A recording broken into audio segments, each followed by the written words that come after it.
what I'm looking at for impact out of this whole thing is really kind of focused in the southeastern part of the state. And you go beyond that, it's a little less of an impact. This will go all the way through Friday, by the way.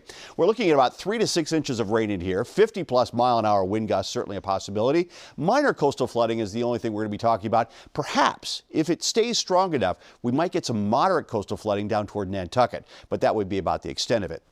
So here are the current winds right now. As I mentioned in Boston, 18 miles an hour. Now, these are sustained winds, but let's factor in the gusts right now. And these are when the winds are just kind of building up out there. And you'll see some of the wind gusts already down towards Nantucket approaching 40 miles an hour. So these are gusty winds that we're talking about from Plymouth southward. You saw AJ just a few moments ago, very gusty into the Plymouth area at this point. So I think as the storm unfolds, we're going to be seeing some strong winds over the Cape and the islands, 50, 60. It's not out of the question we get some stronger winds than that. In fact, I want to show you one of our computer models. This happens to be the European computer model, projecting wind gusts. Now, these are not sustained winds. These are gusts. But you see what happens. Tomorrow morning, we're seeing wind gusts, even in the city, up around 45 miles an hour. But look at some of these wind gusts that are forecast down over the southeastern part of the state towards Nantucket. Strongest winds, I mentioned, are really going to be as we head for late tomorrow night into early Friday morning. And then after we get through Friday morning, the winds will back off a little bit. They're still gusty out there, and there's still rain falling, but we're kind of backing off the storm just a little bit at that point.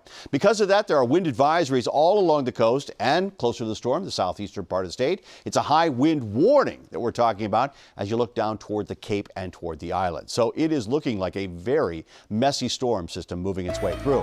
That's why I've made both Thursday and Friday impact weather days. And speaking of Thursday, Patriots are playing tomorrow night. Ooh, this is going to be kind of nasty. Wet and windy out there, cool rain, not terribly cold with temperatures in the 50s, but that's still kind of chilly stuff that we're talking about. Now, we'll finally get things out of here as a slow process, perhaps a few showers on Saturday, maybe a hint of sunshine Saturday afternoon. But right now, Sunday looks good. And for those of you who have the holiday off on Monday, that looks really nice, 68 degrees and sunshine. But to get there, we got to go through this ocean storm winding itself up.